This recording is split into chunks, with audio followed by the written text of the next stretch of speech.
Qu'est-ce que le personal branding, pourquoi et comment le développer? C'est ce dont nous allons parler dans la vidéo d'aujourd'hui. Bonjour et bienvenue si c'est votre première visite sur cette chaîne. Je suis Laure, cofondatrice de l'agence Elona. J'accompagne les coachs et les thérapeutes dans leur développement et dans la construction de leur outil de communication pour qu'ils puissent vivre le plus sereinement possible de leur activité.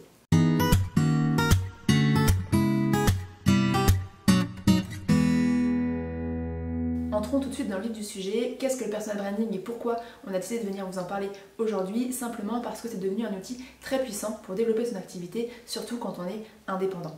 En gros, le personal branding, ça va regrouper toutes les techniques marketing et publicitaires qu'une personne va pouvoir utiliser pour promouvoir son image et ses compétences. Un peu à l'image d'une entreprise qui va chercher à promouvoir sa marque, tout simplement.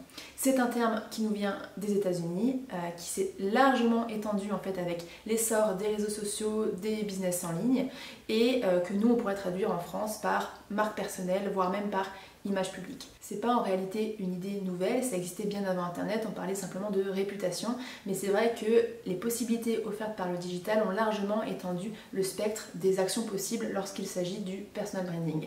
Autre point aussi, tout le monde a une marque personnelle, vous comme moi, qu'on le veuille ou non, surtout si vous avez une présence en ligne, et cette marque va se présenter, va se transmettre simplement par ce que vous allez dire, par ce que vous allez choisir de montrer, mais aussi par l'impression que vous allez donner aux gens que vous allez rencontrer et par tout ce que les gens vont pouvoir dire, penser et voir de vous, que ce soit en ligne ou hors ligne.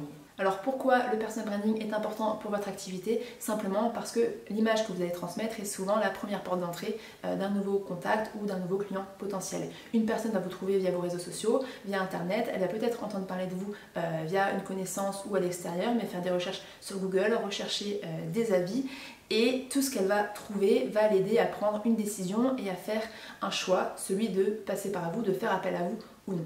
Or, en tant qu'indépendant, vous êtes le seul porte-parole de votre activité, le seul garant de son rayonnement et votre propre vitrine. C'est pourquoi aujourd'hui, qu'on ait une activité en ligne ou non, le personal branding est presque devenu indispensable, surtout quand on a un métier humain comme le vôtre. Le personal branding a trois gros avantages majeurs, dont le premier est la différenciation. C'est le meilleur moyen de se différencier, simplement parce qu'en exprimant votre personnalité, vous allez vous démarquer de n'importe quel autre professionnel. Les gens vont apprendre à vous connaître, à vous apprécier pour votre personne, au-delà de vos compétences ou de votre expertise, et surtout, c'est un très bel atout, parce qu'on peut copier les couleurs, on peut copier une offre, mais on ne pourra jamais copier votre personnalité et qui vous êtes. Donc c'est vraiment aussi un moyen durable de se différencier et qui va résister à un potentiel concurrent qui va venir sur le même créneau, qui va proposer exactement la même chose, qui va potentiellement copier votre identité visuelle, par exemple. Le deuxième avantage, c'est que le personal branding va vous permettre de gagner en crédibilité et en visibilité, parce que vous allez pouvoir associer votre personne, votre personnalité à une expertise précise et à des services de qualité, notamment à travers la création de contenu.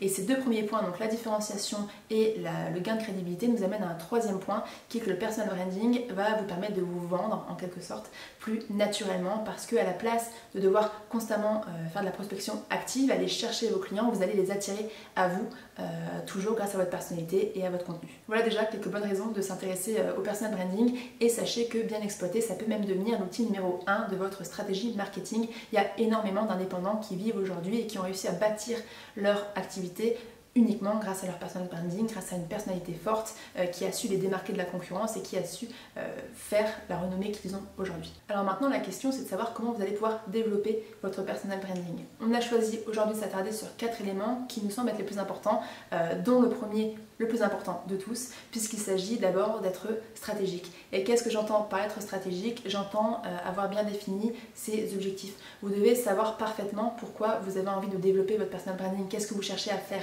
Est-ce que vous voulez d'abord vendre un accompagnement spécifique? Est-ce que vous cherchez avant tout à gagner en notoriété auprès d'une cible très précise? Est-ce que c'est dans l'optique de montrer votre expertise? Voilà, tous ces éléments, définissez-les bien en amont, puisque c'est aussi ça qui va vous permettre ensuite de réfléchir à votre plateforme de marque. Alors c'est un terme sur lequel on reviendra certainement dans une autre vidéo, mais en gros vous allez vous intéresser à vos valeurs, aux messages que vous avez envie de transmettre, aux traits de personnalité que vous avez envie de montrer, de mettre en avant, mais aussi à votre histoire, à ce que vous avez envie de raconter, à ce qui fait votre différence, et tout ça, ça va ensuite vous permettre de savoir comment vous allez partager toutes ces informations. Et quand je dis comment, je pense à ce que nous on appelle la charte éditoriale. Donc c'est avant tout avec quel style de langage, avec quel ton, en parlant de quelle thématique, qu'est-ce que vous allez choisir d'aborder ou non. Mais c'est aussi votre identité visuelle, quelle émotion vous avez envie de transmettre, avec quelle esthétique, avec quelle couleur, avec quel type d'image, voilà. Et tout ça, ça va aussi finalement vous permettre de définir un territoire d'expression pour votre contenu, puisque ça m'amène à mon deuxième point qui est que vous allez devoir créer du contenu qui va vous permettre de communiquer la marque que vous avez créée et que vous avez envie de partager, qui va vous permettre aussi de créer de la valeur pour votre audience, puisqu'il doit permettre à votre audience de comprendre qui vous êtes, ce que vous faites, pourquoi on devrait faire appel à vous, mais aussi qu'il doit lui apporter de la qualité, qui doit lui apporter des informations, un contenu pédagogique, un contenu divertissant, voilà, selon vos objectifs et selon votre activité, mais qui en tout cas doit lui être utile. Ce qui m'amène à un petit aparté que je trouve important et que je voulais évoquer, qui est que bien quand on parle de personal branding, de marque personnelle, comme le terme l'indique, on a tendance évidemment à imaginer quelque chose de très égocentré, avec l'idée qu'il s'agit uniquement de se mettre en avant, de se mettre un peu sur un piédestal, alors que finalement le contenu que vous allez créer doit avant tout apporter de la valeur, être utile et aider votre cible. Donc c'est finalement plus à propos de votre cible qu'à propos de vous. Donc gardez juste ça en tête lorsque vous pensez aussi personal branding. Bref, revenons-en à votre contenu. Une fois créé, vous allez devoir le partager, le diffuser, que ce soit en ligne via par exemple votre blog, vos réseaux sociaux, mais aussi pourquoi pas hors ligne via des ateliers, des conférences, tout ce que vous voulez. Et je vous conseillerais en fait d'avoir deux plateformes principale et de vous y concentrer pour éviter de vous éparpiller. D'abord une plateforme avec un contenu à haute valeur ajoutée, un contenu plus approfondi, plus long, et puis une deuxième plateforme qui va plus servir pour tout ce qui va être engagement, interaction, pour entrer en contact et communiquer directement, discuter avec votre audience. Choisissez aussi bien sûr des plateformes sur lesquelles vous êtes à l'aise, sur lesquelles vous aimez créer pour y prendre un minimum de plaisir. Si vous êtes à l'aise devant la caméra, pourquoi pas des vidéos YouTube, si vous préférez écrire des articles de blog, mais aussi des plateformes sur lesquelles et votre audience. Parce que si vous allez sur Twitter par exemple mais que vos clients potentiels n'y sont pas, vous allez simplement perdre votre temps. Vous pouvez ainsi par exemple faire des vidéos YouTube avec un contenu long qui vous prend du temps et puis utiliser Instagram ou même votre newsletter pour aller créer du contact et interagir avec votre communauté. On vient de voir les deux premiers points pour développer votre personal branding, être stratégique et créer du contenu. Le troisième point est tout simple, ça va être de récolter des avis clients. C'est vraiment important, comme je vous l'ai dit, le personal branding tient beaucoup finalement à la réputation et la réputation ça se cultive. Donc n'hésitez pas, surtout n'hésitez pas à demander des témoignages à vos clients, qu'ils les écrivent directement sur Google ou sur LinkedIn, ça donne plus de crédibilité, mais vous pouvez aussi les utiliser sur votre site internet ou sur vos réseaux sociaux par exemple. Et n'oubliez pas que souvent, c'est vraiment un critère majeur dans le choix d'un client potentiel et ce sont ces témoignages qui vont aussi donner de la valeur à votre offre et à ce que vous proposez. Et enfin, pour terminer, quatrième et dernier point, cultivez votre réseau et soyez accessible. Construisez un réseau professionnel qui soit d'ailleurs fait de professionnels, d'amateurs passionnés ou de clients potentiels. Il ne s'agit pas de chercher à connaître tout le monde ou d'être hyper connu, mais simplement de vous faire un nom en fait dans votre activité, dans votre domaine d'expertise, au niveau que vous souhaitez, qu'il soit local, régional, national, international si vous en avez l'ambition, mais intéressez-vous et essayez de rentrer dans ces communautés et dans ces réseaux qui sont pertinents pour votre activité.